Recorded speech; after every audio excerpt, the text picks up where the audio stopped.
여러분의 참여와 댓글로 함께 만드는 소셜 라이브 444번째 순서 시작합니다. 오늘은 160조 원의 돈이 투입이 되는 한국판 뉴딜, 그 중에서도 가장 비중이 크죠. 이 73조 4천억 원이나 차지하는 그린 뉴딜에 대해서 자세히 이야기 나눠보겠습니다. 국민 여러분, 정부는 오늘 새로운 대한민국의 미래를 여는 약속으로 한국판 뉴딜의 담대한 구상과 계획을 발표합니다. 한국판 뉴딜은 선도국가로 도약하는 대한민국 대전환 선언입니다.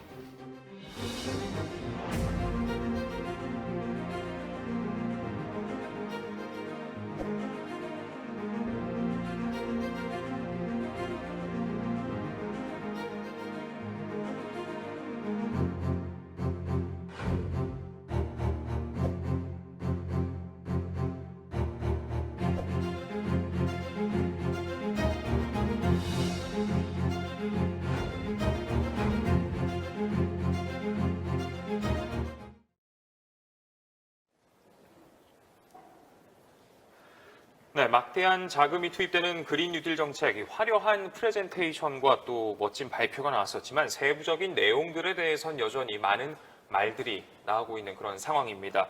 그린피스의 장다울 정책전문위원과 한 걸음 더 들어가 보겠습니다. 안녕하십니까? 네, 반갑습니다. 네.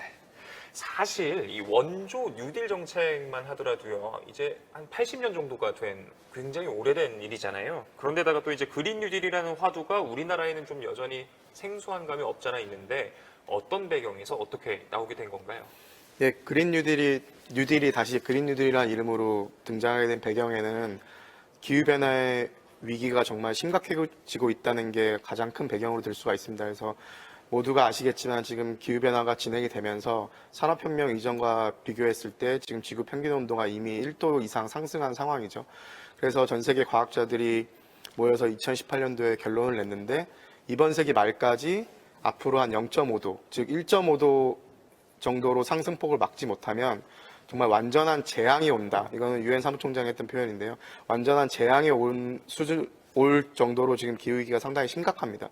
그래서 지금 화석연료에 기반한 사회경제체제를 완벽하게 구조 전환을 하기 위해서 경기부양책으로서 그리고 이런 구조적 전환을 이루는 해결책으로서 그린 뉴딜이 언급이 되게 된 거죠. 그래서 작년 초반에 미국 하원에서 그린 뉴딜 관련된 결의안이 이제 발의가 되면서 전 세계적으로 관심을 끌었고요. 그리고 미국의 민주당 경선에서도 이슈가 됐었고 작년 11월에는 유럽 연합에서 기후위기 비상 결의안을 내보내고 채택을 하고 작년 12월에는 유럽 연합 차원에서는 유럽의 그린 딜이라는 그린 뉴딜과 같은 정책이 향후 10년간 한 1,000조 원 정도 규모의 돈을 투입해서 이제 고탄소 사회경제 체제를 저탄소 혹은 탈탄소 사회경제 체제를 바꾸겠다는 계획이 발표가 됐죠. 그러면서 국내에서도 이 부분이 사회적으로 논의가 되기 시작하면서 지난 총선 때 정의당이라든가 녹색당이라든가 집권 여당인 민주당까지도 그린 뉴딜에 대한 공약을 발표했고요. 그 다음에 이제 코로나 상황이 터지면서 경기부양책의 일환으로서 한국판 그린 뉴딜을 대통령께서 언급을 하시고 이후에 5월 달에 한국판 뉴딜 안에 그린 뉴딜도 포함을 해보자라는 논의가 청와대부터 시작이 됐었고 그 이후에 관계부처들의 보고를 받고 6월 초에 간략한 밑그림이 나왔다가 이제 14일 이번 주 화요일에 최종적으로 정부에서 당정청 협의를 거친 그린 뉴딜 계획안을 발표하게 된 거죠. 이 앞서 말씀하신 대로 우리나라에선 이 그린 뉴딜이 한국판 뉴딜의 일환으로 맞습니다. 이제 들어오게 됐습니다. 이번에 발표됐었던 그 전체적인 그린 뉴딜을 포함한 이 한국판 뉴딜 계획 발표를 보면 부총리의 프레젠테이션은 굉장히 인상적이었습니다. 굉장히 화려했었는데 상당히 새로운 방식이었죠. 평가를 해보자면 어떻게 보시는지요? 일단 정부에서는 한국판 뉴딜을 디지털 뉴딜과 그린 뉴딜의 두 축으로 해서 이제 휴먼 뉴딜적인 성격까지 포함을 해서 전체 틀을 발표를 했고요. 그 안에서 이제 그린 뉴딜의 경우에는 기후 변화에 대한 인식은 분명히 가지고 기후 변화가 심각하다는 인식은 가지고 있는 것 같은데 그 내용을 좀 보면은 이런 기후 변화의 문제가 국민들의 삶의 질에 어떤 영향을 미치기 때문에 이제 코로나로 인해서 발생한 경기 침체를 부양시키기 위해서 그리고 우리의 산업 경쟁력을 강화하기 위해서 그린 뉴딜이 필요하다. 이 정도로 인식을 좀 하고 있는 것 같아요. 근데 사실 기후 위기 문제는 삶의 질을 넘어서 실제 우리의 생존과 직결되는 문제이기도 하고, 그 다음에 우리 경제가 지금 기후 위기로 인해서 재편되고 있는 세계적인 시장에서 한국 산업의 경쟁력을 잃지 않기 위해서도 상당히 중요한 되게 절실한 상황인데 그 정도의 인식은 보이는 것 같지는 않고요. 그 지난번 6월 달에 나왔던 밑그림보다는 조금 더 강화된 계획이 나오긴 했지만 전반적으로 봤을 때는 기존에 이미 정부 부처에서 갖고 있던 계획들을 다시 한번 모아서 재포장해서 좀 나온 측면이 좀 있는 것 같습니다. 그래서 장기적인 목표로서의 지금 전 세계가 다 동의하고 있는 2050년까지 탄소 배출을 순배출을 제로로 만드는 넷제로 목표라든가 그러한 넷제로에 도달하기 위한 구체적인 단계별 로드맵이라든가 그다음에 지금 현재 우리나라가 전 세계 OECD 중에서 지금 선진국 모임인 OECD 중에서 재생에너지 비중이 가장 낮은 꼴찌인 상황인데 이걸 어떻게 야심차게 타개할 것인지 그리고 지금 우리가 가지고 있는 화석연료 발전들을 어떻게 빨리 줄여나갈 것인지 그다음에 또 수송 분야로 가보자면은 지금 한 2,400만 대 정도가 우리나라에 등록이 되어 있는데 차가 대부분이 이제 내연기관 차죠. 그렇죠. 이런 것들을 어떻게 질서 있게 퇴출을 시킬 건지에 대한 과감한 접근은 좀 없어서 좀 단계적으로 접근하는 방식을 취하는 것 같은데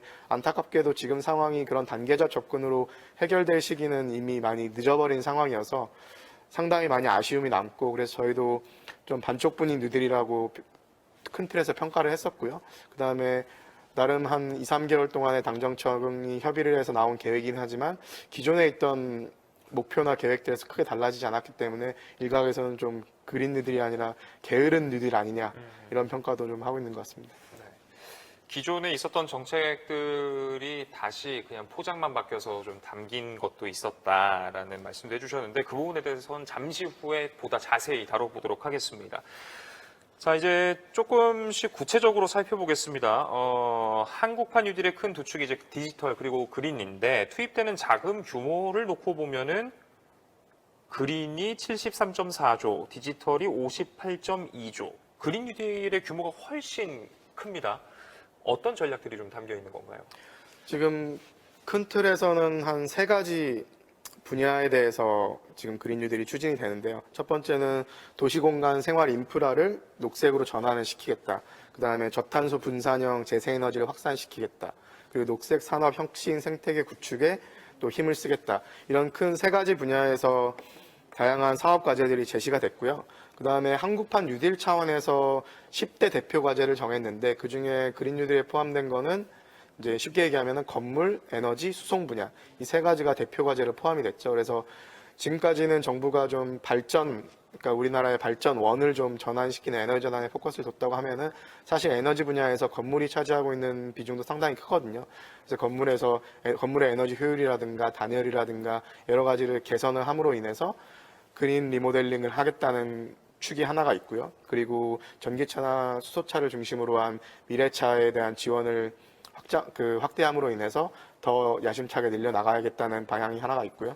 그리고 계속 이번 정부 초반부터 지금 노력을 하고 있는 부분이긴 하지만 재생에너지에 기반한 저탄소 분산형 에너지, 중앙 집중형 형태가 아니라 분산형 에너지를 더욱더 투자를 통해서 확산을 시키겠다. 이런 큰 축이 세 가지가 있는 것 같고요. 지금 규모로 봤을 때는 아까 말씀하신 대로 전체 한 73.4조 원, 73조 4천억 원 정도 되는데 사실상 국비로 보면은 한 43조 원 정도가 되죠. 네네. 근데 지금 계획이 2025년까지 나와 있잖아요. 근데 우리 모두가 예전 역사에서 경험했듯이 사실 정권이 또 바뀌게 되면 이러한 거대한 혁신 성장 계획들이 예를 들어서 이명박 정부 때 녹색 성장이라든가 박근혜 정부 때 창조 경제라든가 그 다음 정권에서 그 여당이 바뀌는 것과 상관없이 크게 이어지지 않았던 부분이 있어서 사실상 문재인 정부가 2022년 3월에 대선이 있으니까 2022년까지라고 봤을 때 그린 뉴딜 규모로 보면 한 20조 원 정도로 평가를 하는 게 맞을 것 같습니다. 네. 자, 앞서 지금 막 이제 간략하게 설명을 해주시긴 했는데 그렇다면 이번 그린 뉴딜 계획에서 가장 핵심이 되는 사업들이 있다면 어떤 것들이 좀 있을까요? 네, 아까 말씀드린 대로 일단 에너지 분야를 좀 보게 되면은 지금 현재 한 태양광이랑 풍력이 지금 재생에너지의 중심이죠. 우리나라에 지금 태양광 풍력이 한 13기가와트 정도의 설비가 지금까지 보급이 됐는데 네. 이 규모를 2022년까지 한 2배 정도인 26기가와트로 또 확대를 시키겠다. 그리고 2025년까지는 43기가와트로 약 지금 대비해서 한 3배 이상 늘리겠다는 목표를 가지고 있고요.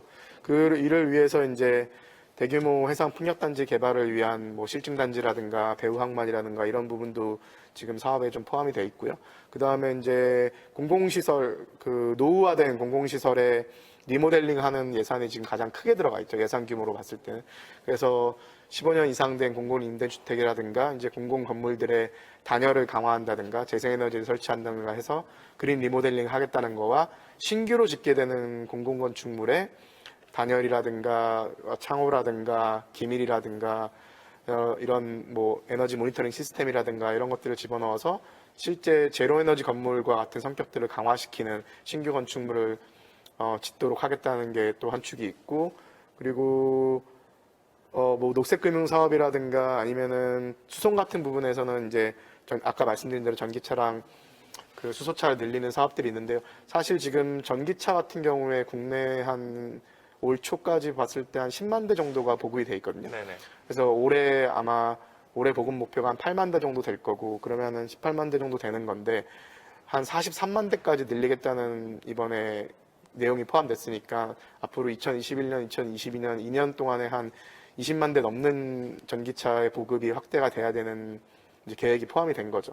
수소차도 마찬가지로 새로 목표가 포함이 됐는데, 사실 이 전기차랑 수소차 목표들도 기존에 이미 정부에서 발표했던 목표를 그대로 가져가고 있기 때문에 아까 말씀드린 것처럼 과연 새로운 그린 뉴딜에 맞춰서 야심찬 계획이 나왔냐로 평가해 봤을 때는 많이 좀 실망스러운 부분이 있습니다. 그리고 예. 근데 사실 지금 저희가 이야기 나눴었던 부분들 중에서 뭐 태양광 내지는 풍력 발전과 같은 신재생 에너지, 재생 에너지 측면이라든가 아니면은 이제 그 전기차의 보급이라든지 사실 좀 많이 기시감이 듭니다. 굉장히 익숙한 내용들이거든요. 네, 기존에 이미 재생에너지 같은 경우에도 2017년에 발표했던 2030년까지 우리나라 재생에너지 발전 비중을 20%로 가져가겠다. 3020 계획이 이번 정부의 대표적인 재생에너지 확대 계획인데, 이번에 나온 목표 수치들이 3020 계획과 크게 다를 바 없는 수치여서 상당히 그린 뉴딜에 기대감을 갖고 있었던 단체나 사람들의 입장에서 봤을 때는 좀 실망스러운 발표였다고 보고 있는 거죠. 네. 유튜브에서요, 아이디 스타로즈님께서, 이래서 전기차 개발이 시급했던 거군요. 이런 의견도 주셨습니다. 또 이제 유튜브에서 아이디 형욱진님께서 어느 정도 정보통신, 에너지 부분에 사업 투자나 자금 투입이 필요한 건 부정하진 않지만 그 금액의 규모와 그 자금줄에 대해서는 진짜 고개를 젓게 만든다. 이런 의견도 주셨고, 또 유튜브에서 아이디 감자킬러님, 계획은 다 그럴싸하지 저대로 진행하면 과연 어떻게 될까? 이런 의견도 주셨습니다. 예산 규모를 보면 진짜 상당해 보입니다. 앞서 뭐 2022년까지는 액수가 좀 줄어든다고는 하지만 계획 자체를 봤을 때 70조가 넘는 돈, 73조가 넘는 돈, 거기서의 국비 비중도 뭐 절반 이상이기도 네. 했고요. 어떻게 조달을 할 수가 있을까요, 이거를? 일단 아까 말씀드린 대로 2022년까지 보면은 한 20조 원 정도가 되잖아요. 그럼 지금 우리나라 국가 예산이 한 매년 쓰는 예산이 한 500조 원 정도 되니까 2년 동안에 20조 원이라고 보면은 전체 예산의 한 2% 정도이기 때문에 엄청난, 뭐 지금 규모가 상당히 큰 건 맞지만 정말로 이 실제 그린 뉴딜이 지금 표방하고 있는 선도적인 경제로 나아가기 위해서 전 세계 저탄소 경제로 나아가는 거를 전 세계에서 우리가 리딩을 하겠다, 이런 목적으로 본다면은 그렇게 큰 규모로 봐야 되느냐라는 의문도 있고요. 사실 얼마 전에 이번 주죠, 그 미국의 민주당 대통령 선거 후보인 조 바이든 같은 경우는 앞으로 4년 동안 우리나라 돈으로 한 2,400조 원 2,400조. 정도를 투입한다는 그린 뉴딜 계획을 갖고 나왔고, 아까도 말씀드렸지만 유럽 같은 경우는 향후 10년 동안에 한 1,000조 원 훨씬 넘는 금액들을 투입한다고 하니까 비교했을 때는 좀 작아 보이는 것도 있지만 말씀하신 대로 사실 수십조 원의 돈이 작은 돈은 아니잖아요. 그랬을 때 지금 그 예산을 조달하는 부분에 있어서는 기존의 그 예산을 조정하는 방법도 있겠지만 우리나라에 있는 교통에너지 환경세라든가 지금 대부분이 이제 교통 분야에 쓰이고 있는데 한 1년에 한 15조 원 정도 되는 규모거든요. 이런 부분에 있어서 환경이나 에너지 쪽으로 좀 더 세출 구조를 조정한다든가 아니면은 장기적으로는 작년에 IMF 같은 곳에서도 한국에 대해서 탄소세를 도입해야 된다는 권고 같은 것도 했었거든요. 그래서 사실 우리나라에 지금 온실가스 배출권 거래제가 있기 때문에 탄소세를 도입하게 되면은 이중 과세가 될 수가 있어서 온실가스 배출권 거래제에 해당이 되지 않는 기업들을 대상으로 한 탄소세라든가 아니면은 이제 하이브리드 형태로도 한번 고민해 볼 수도 있을 것 같고 이런 부분들도 이제 정부가 행정계획으로서 발표를 했지만 실제 이제 예산이 집행이 되려면 국회 승인을 거쳐야 되잖아요. 당장 이제 2021년도 예산부터 그린뉴딜 계획들이 포함이 될 텐데 이런 예산 조달 계획도 포함해서 국회에서 좀 꼼꼼하게 심의를 하면서 기존에 있는 세제를 좀 개편을 한다든가 아니면은 새로운 기금의 뭐 전력산업 기반 기금이라든가 이런 기금들의 용도를 좀 활용하는 방법을 통해서 그린뉴딜에 필요한 재원을 조달할 수 있을 것 같고요. 조금 더 야심찬 계획이 향후에 이제 더 수정이 된다고 하면은 한국에서 탄소세를 도입하는 방안도 적극적으로 논의가 될 필요가 있다고 생각합니다. 네. 아무래도 최근 들어서 이제 세금에 대한 부담의 목소리가 커지다 보니까 이렇게 수십조 단위의 계획이 발표될 때마다 우려 섞인 그런 목소리가 나오는 게 그럴 수밖에 없는 상황인 것 같기도 하긴 합니다. 맞습니다. 자, 그리고요, 이제 그린 없는 그린 뉴딜이거나 혹은 뉴딜이 없는 그린 뉴딜이 되면 어떡하나 하는 걱정의 목소리도 많습니다. 뭐 저희가 그래픽을 통해서 또 준비를 해서 조금 전에 보여드리긴 했었습니다만 뭐 예를 들어서 도시공간 생활 인프라에 30.1조 원이 투입되고 일자리는 38.7만 개, 저탄소 분산형 에너지 확산에 35.8조 원, 일자리는 20.9만 개, 또 녹색산업 혁신 생태계 구축하는 데에 7.6조 원, 그러면 일자리는 6.3만 개. 그린 뉴딜로 생겨나는 일자리 정부 발표에 따르면 약 66만 개에 달합니다. 보통 개수가 아니에요. 예산도 네. 크지만은. 이게 실제로 어떤 분야에서 어떻게 만들어질 걸로 보시나요? 사실 이런 그린 뉴딜이라는 거에 산업의 전환도 포함이 돼 있어서 사라지는 일자리도 있을 거고 그다음에 새로 증가되는 일자리도 있을 거 아니에요. 예를 들면은 작년 말 같은 경우에 그 스탠포드 대학의 마크 제이코슨 네네. 같은 경우에 전 세계 주요 국가들의 그린 뉴딜을 추진했을 때 일자리와의 이제 상관관계를 연구를 했던 적이 있는데 한국 같은 경우에 예를 들어서 재생에너지 100%를 위해서 1,000조 원이 넘는 투자를 했을 때 실제 사라지는 일자리랑 증가하는 일자리를 봤을 때 한 순증 일자리가 한 144만 개 정도 될 거다라는 연구를 내는 적도 있었죠. 근데 이번에 정부 계획을 보면은 2022년까지 봤을 때는 지금 일자리가 한 32만 개 정도거든요. 아까 말씀하신 66만 개 한 절반 정도인데 네.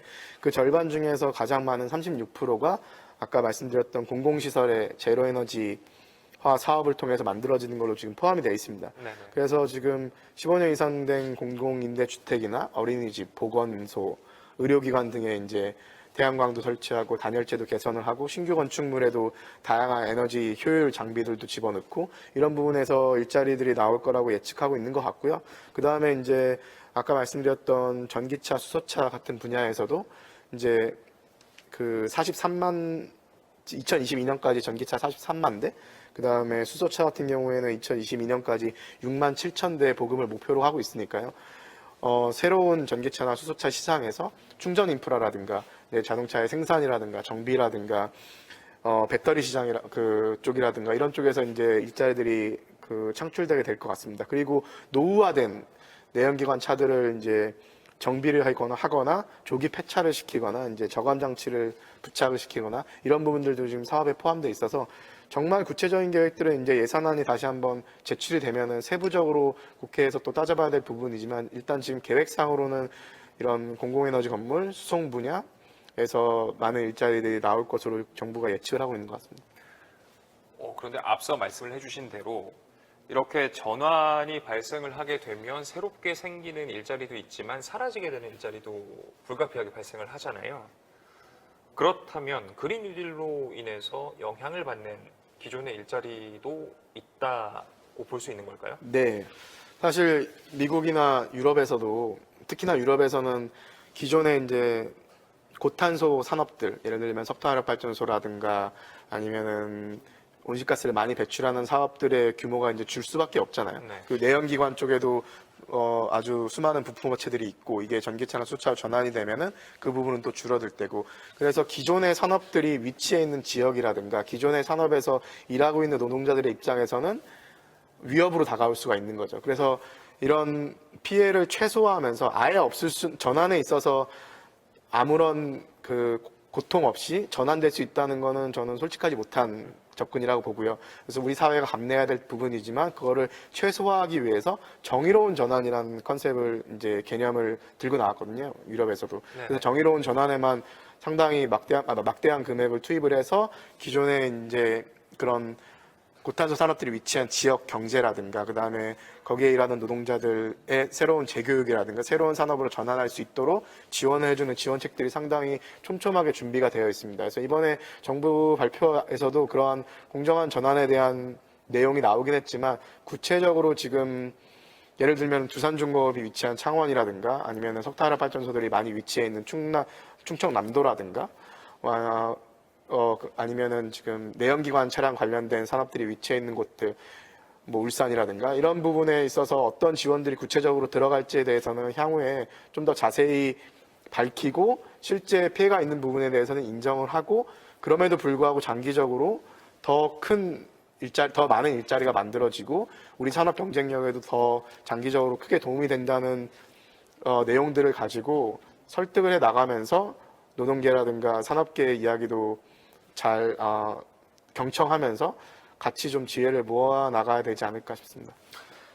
자, 투자와 일자리 창출 그린 뉴딜에서요. 결국에는 돈을 벌겠다, 경제적인 효과도 거두겠다 그런 표현인 거잖아요. 그런데 여전히 국내에서는 그린이랑 돈이랑 비례하지 않는다 그런 목소리도 좀 큰 것 같습니다. 뭐 전통적으로 뭔가 환경을 챙기고 그러니까 그린이라고 하면은 좀 더 깨끗한 공기, 깨끗한 물, 뭔가 깨끗한 환경 이런 측면에서 봤을 때 산업 성장이라든가 어떤 경제 성장이라든가 이거와 배치되는 개념이 아니냐 이렇게 바라보고 계시는 분들도 있고 그런 측면도 충분히 이해는 되지만 사실상 지금 전 세계가 새로운 부가가치를 창출하고 새로운 산업 경쟁력을 만들어 나가기 위해서 기후위기에 대응하는 산업들을 키우고 있거든요. 뭐 잘 아시겠지만 얼마 전에 그 대표적인 그 전기차 업체인 테슬라 같은 경우에는 지금 시가총액에서 1위인 도요타를 네. 얼마 전에 제쳤죠. 뭐 천슬라라는 별명이 네. 붙기도 했죠. 그리고 지금 재생에너지 같은 경우에도 기업 활동에 필요한 모든 에너지를 전력을 재생에너지로 공급하겠다라는 RE, 그러니까 재생에너지를 뜻하는 영어의 리뉴어블의 앞 글자를 딴 RE 100%, 100 캠페인에 지금 가입한 대표적인 글로벌 기업들이 지금 이미 한 240개가 넘어가고 있고요. 많은 기업들이 한 30%에서 40% 정도 이미 재생에너지를 쓰고 있고 그리고 100% 재생에너지를 맞춘 곳들도 있어요. 예를 들면 구글이라든가 애플이라든가 이런 기업들은 이미 지금 이 시점에 100% 재생에너지로 전력을 공급받고 있는 거죠. 근데 이런 기업들이 여기서 그치는 게 아니라 부품업체들, 공급업체들에게도 재생에너지로 부품을 생산해서 공급하도록 요구를 하기 시작한 거죠. 예를 들면은 애플 같은 경우에는 우리나라의 삼성전자라든가 SK하이닉스, 그다음에 뭐 전기차 BMW 같은 경우에는 삼성 SDI라든가 LG화학이 납품하는 배터리 이런 공급업체들에게도 재생에너지를 쓰라고 요구하고 있기 때문에 이제는 이게 환경과 어떤 성장과 경제의 선택이 아니라 이 방향으로 가지 않으면은 우리의 생존도 위협이 되지만 우리의 경제도 경쟁력을 잃어버리는 상황이라는 게 너무 명확해져서 좀 다른 접근이 이제 필요하지 않을까 싶습니다. 네, 유튜브에서요 아이디 H손님께서 주가는 기업의 미래를 가늠하게 해주는 하나의 지표다 이런 의견 주셨습니다. 저희가 안 그래도 그래서 이 기업들의 주가가 어떻게 변해왔는지 그 추이를 준비를 해봤는데요. 그 그래프를 보면서 좀 설명을 더 이어가 보도록 하겠습니다. 저희가 지금 준비한 게 네 곳의 회사입니다. 우리나라의 포스코와 두산중공업 네. 그리고 이제 덴마크의 베스타스와 웨르스테드. 네. 지금 이런 추이가 어떤 걸 반영하고 있다고 볼 수 있을까요?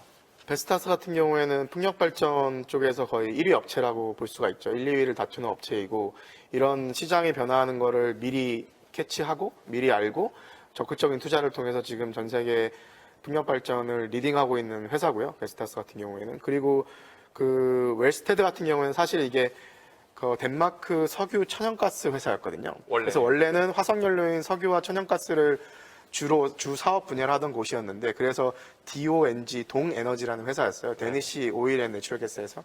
근데 이게 이 회사가 이제 이름도 웰스테드라는 이름으로 바꾸면서 적극적으로 이제 재생에너지를 주로 포트폴리오에 집어넣고 이제 리딩하는 전력 회사가 된 거죠. 근데 예를 들면 웰스테드 같은 경우에 지금 적극 그 포트폴리오 안에서 재생에너지의 비중이 한 85% 정도 되거든요. 네. 2019년 기준으로. 네. 그래서 실제로 전 세계 재생에너지 태양광과 풍력을 이끌고 있는 회사 중에 하나예요. 그래서 직원들이 한 5,600명 정도 되는데 작년 기준으로 매출액이 한 우리나라 돈 한 11조 정도 돼요. 근데 예를 들면 우리나라의 대표적인 전력회사라고 하면 당연히 국가공기업인 한전이 있는데요. 한전이 지금 직원이 한 2만 3천 명 정도의 작년 기준으로 매출액이 한 60조 원 정도 되거든요. 네네. 근데 한전도 지금 홈페이지에 가보면 이런 국제적인 트렌드에 맞춰서 재생에너지를 적극적으로 확대하고 새로운 지속가능한 에너지 신생태계를 우리가 리딩하겠다 이렇게 홈페이지에 써 있어요.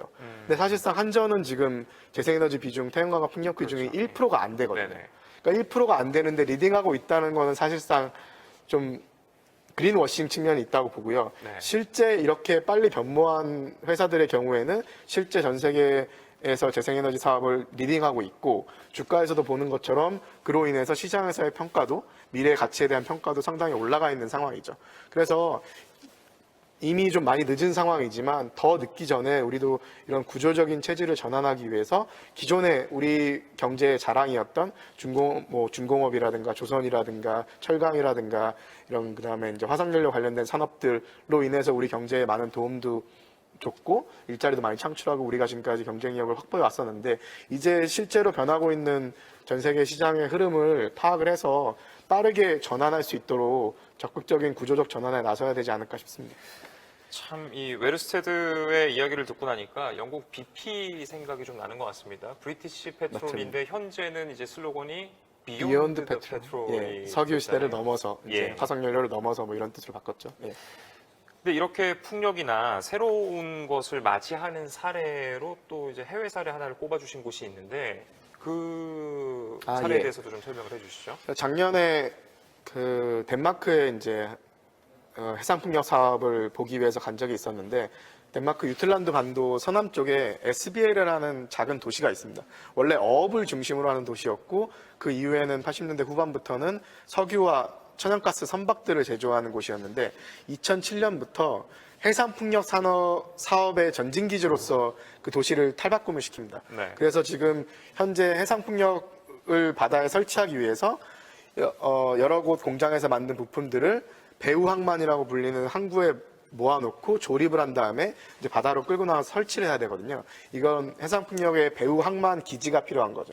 그래서 SBL가 지금 배후항만 기지로 탈바꿈하면서 유럽 전체 해상풍력의 80%가 이 도시를 통해서 지금 나가고 있어요. 아, 정말로 빠르게 선도적으로 그 변화를 이끌어서 지금 현재는 너무나 많은 부가가치를 창출하고 있는 사례인 거죠. 그래서 우리나라에서도 뭐 군산이라든가 울산이라든가 우리도 삼면이 바다이고 조선업이라든가 중공업이 강하기 때문에 이런 SBL 사례를 좀 본받아서 실제 이번 그린 뉴딜에도 그런 배후항만에 대한 얘기가 좀 포함이 됐지만 적극적으로 정부의 공공 투자를 통해서 기존의 어업이라든가 아니면은 기존의 다른 그 고탄소 산업들로 전성기를 구가했다가 이제 쇠락해 가고 있는 이런 항만 도시들이 SBL 같은 사례를 따라서 빠르게 전환할 수 있도록 적극적인 투자와 지원이 좀 필요하다고 생각합니다. 네.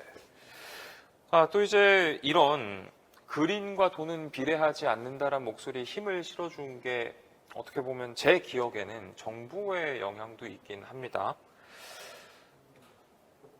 그렇게 오래되지 않은 것 같습니다. 제2차 기후변화 대응 기본계획을 살펴봤었는데 거기에 정부가 1인당 GDP의 증가가 온실가스 배출량 증가의 주된 요인으로 작용했다. 이런 분석을 내놨거든요. GDP하고 온실가스 배출량이 이렇게 비례해서 증가할 수밖에 없는 상황인 건가요? 그러니까 우리가 한번 상식적으로 접근을 해보면 경제가 성장하면은 그만큼 산업이 발달을 하고 산업에 필요한 에너지를 많이 쓰게 되고 지금 우리의 에너지의 주축은 화석연료니까 당연히 온실가스 배출이 늘어나겠죠. 이건 어떻게 보면 상식적인 공식이긴 한데 사실상 한 10년 전부터 주요 선진국들을 중심으로 우리가 에너지로부터 필요한 거는 서비스잖아요. 그게 열이든 전기든 서비스인데 실제 우리가 에너지로부터 필요한 서비스는 받되 거기에 들어가는 에너지의 양을 줄여서 즉 효율을 높여서 배출되는 온실가스 양은 줄이고 그 다음에 그 에너지를 화석연료에서 재생에너지 전환을 하게 되면 온실가스 배출은 더 줄겠죠. 경제에 영향을 미치지 않고. 그래서 GDP는 성장을 하지만 온실가스 배출은 오히려 감소하는.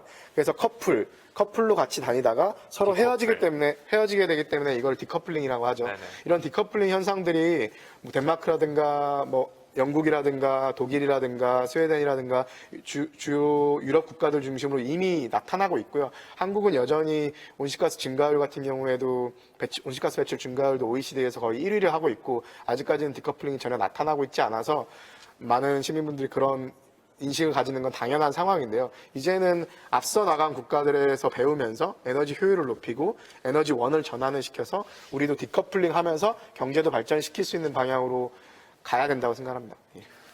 자, 저희가 그래프로도 직접 보여드렸었던 사례 바로 유럽의 사례였었는데요. 근데 이런 자료들을 항상 이제 제시를 했을 때마다 거기는 우리하고 산업 구조가 다르지 않느냐. 금융 중심인 나라하고 제조업 중심인 나라하고 비교를 하면 어떻게 하냐. 이런 목소리도 나오거든요. 실제로 이제 유튜브에서 아이디 후아이빌님 같은 경우에 그린뉴딜 생산에서 창출한 것을 세금으로 걷어 일자리를 만든다. 우리나라는 지금 제조업, 중소제조업 지원과 성장이 최우선인데 이건 뭔 쇼인지 세금으로 4차 산업을 만들어서 일자리? 그럼 그 4차 산업의 소비할 돈은 어디서 나오나? 이 정책은 엄청 단기적인 포퓰리즘 정책임. 어떻게 답을 드리면 좋을까요? 우리나라가 에너지 다소비 제조업 중심 산업 구조를 갖고 있는 건 분명한 사실이죠. 근데 지금 전 세계적인 제조업 국가로 봤을 때 이제 중국은 뭐 당연히 우리랑 좀 상황이 다르니까요. 근데 미국이라든가 일본이라든가 독일, 프랑스, 이탈리아, 영국, 뭐 스페인, 프랑스 이런 국가들이 우리랑 비슷한 제조업 국가일 텐데 당연히 우리보다 제조업 비중이 낮은 국가들도 있지만 비슷한 국가들도 있죠. 근데 이런 국가들조차도 지금 예를 들면 일본 같은 경우에 재생에너지 비중이 20%를 넘었고요. 독일은 작년 기준으로 40%를 넘었죠. 네. 우리는 4.5%인데 프랑스도 한 22%, 이탈리아도 41%. 실제 재생에너지 늘리고 산업구조를 전환을 시키면서 디커플링을 발생시키면서도 제조업의 경쟁력을 잃지 않고 있거든요. 그래서 이제는 좀 낡은 얘기가 아닌가 그렇게 접근하는 것이. 그 다음에 우리가 사실상 에너지 다소비 산업구조를 갖고 있기 때문에 97%의 에너지를 수입을 하잖아요.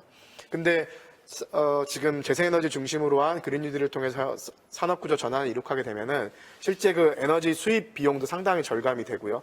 그 다음에 국내에서 있는 자연에너지, 태양광이라든가 해상풍력이라든가 육상풍력, 지열, 바이오, 조력, 그 다음에 소수력이라든가 양수발전 등을 통해서 발전하게 되면은 정말 무한한 연료비용이 들지 않는 에너지를 통해서 국가 산업에 이제 연료를 계속 공급을 할 수가 있는 거죠. 그래서 기존에 우리가 해왔던 공식으로는 당연히 생소한 접근일 수 있는데 네. 많은 국가들이 이미 사례를 보여주기 때문에 오히려 후발주자로서 늦게 출발함으로써 좀 손해보는 것도 있지만 반대로 재생에너지의 기술이라든가 경제성이 지금 매우 좋아졌기 때문에 후발주자로서 강점도 되는 거죠. 그 다음에 한국이 또 과거에 트렌드를 파악을 해서 빨리 쫓아가는 것은 우리나라가 또 강점을 갖고 있지 않습니까? 그런 부분에서는 오히려 더 경쟁력을 가지고 우리의 제조업 경쟁력을 잃지 않으면서도 이런 전환을 하는데 충분히 가능성이 있지 않을까라고 보고 있습니다. 페이스북에서요. 아이디 박홍규님께서 증세가 불가피하다는 이야기가 점점점 이런 의견 주셨습니다. 사실 그 어떤 정당도 정부도 좀 이야기하길 꺼려하는 부분이기도 합니다. 바로 이 전환에 따른 충격에 대한 그런 내용인데요. 전환의 과정에선 부담이 발생할 수밖에 없습니다. 그렇다고 또 전환을 부담 때문에 안 하거나 늦춘다고 해서 그 충격이 줄어드는 것도 아니고요.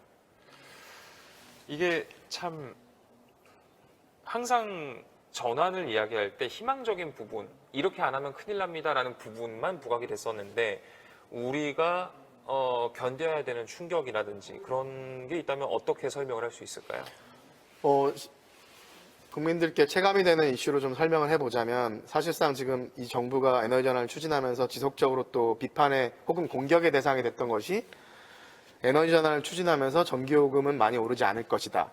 근데 사실상 에너지 전환을 추진한다는 것은 장기적으로 우리 산업이 입을 피해, 우리 삶이 입을 피해를 계산했을 때 단기적으로는 비용을 좀 든다 하더라도 지금 구조적인 전환을 이루는 게 맞다. 그렇기 때문에 지금 투자를 해서 단기적으로는 좀 비용이 들지만 장기적으로는 오히려 그게 돈을 아끼는 방식이 되는 거잖아요.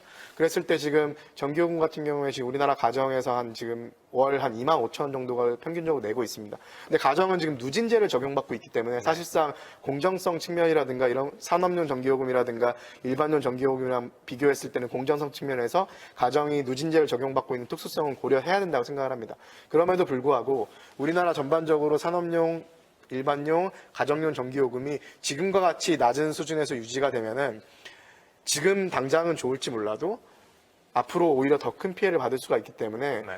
이런 공짜 점심은 없는 거죠. 이런 불편한 이야기들도 정부에서 꺼내서 실제 어느 정도의 우리가 비용이 들어가고 그랬을 때 장기적으로는 얼만큼의 피해를 줄일 수가 있고 이런 토론이 사회적으로 벌어지면서 우리가 부담해야 되는 전환에 따른 부담해야 되는 비용에 대해서도 적극적으로 좀 논의가 될 수 있는 장을 정부에서 두려워하지 말고 열어줄 필요도 있다고 생각합니다. 그리고 한 가지만 더 덧붙이면 예를 들면 탄소세를 도입한다 하더라도 지금 있는 세금 구조 그 자체에서 탄소세가 추가적인 거로만 들어오면 세수 부담이 늘어나겠지만 탄소세가 들어오면서 다른 부분에서의 세금을 줄여서 국민들이나 기업 입장에서 봤을 때는 세수 중립적인 전환도 지금 가능한 거거든요.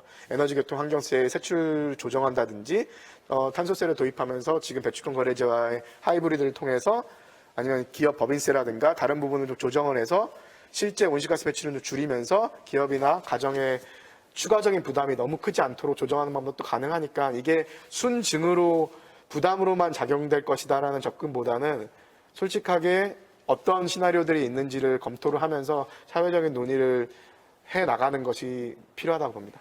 저희가 또 이제 그래픽으로 준비를 한 게 스웨덴의 사례입니다. 일반 가정 그리고 산업의 이 탄소세가 어떻게 달라져 왔는지를 준비를 했는데 일반 가정이 상승폭이 상당히 좀 일찌감치 미리 비싸진 것 같기도 합니다. 네, 거기에는 이제 배경이 있는데요. 이제 스웨덴 같은 경우는 유럽연합에 속해 있기 때문에 유럽연합 차원에서는 애초에 배출권 거래제가 이미 도입이 됐고요. 그래서 배출권 거래제 도입받는 적용이 되지 않는 회사들의 경우에는 장기간에 걸쳐서 처음에는 탄소세율을 낮게 적용을 해서 적응할 수 있는 기간을 준 거죠.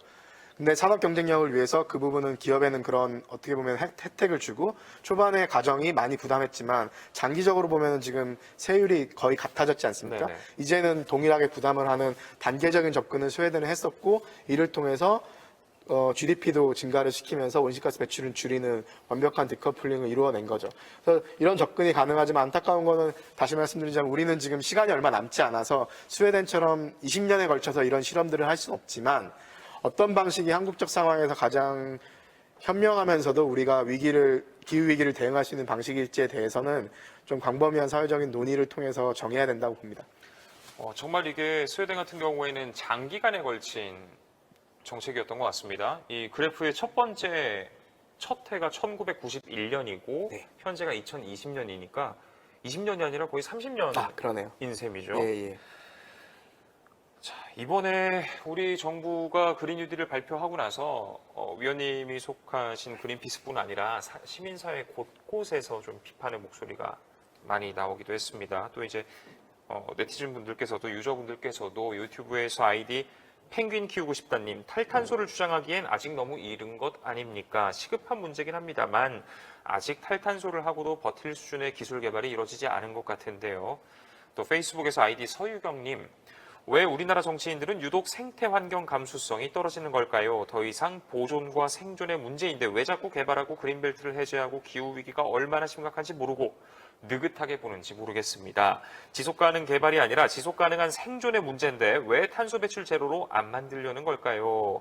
왜 환경정책을 10년, 20년 장기적으로 바라보지 못할까요? 다각도의 여러 가지 목소리가 있습니다. 이번 그린 뉴딜에서 어떤 부분이 아쉽고 보강이 되어야 할지 그리고 이게 2025년까지의 계획이잖아요. 어쨌거나 앞으로의 전망은 어떨 거라고 보시는지. 일단 아까 그 네티즌분께서도 말씀하셨지만 당장 우리 사회가 곧바로 탈탄소 사회로 나아갈 수는 없겠죠.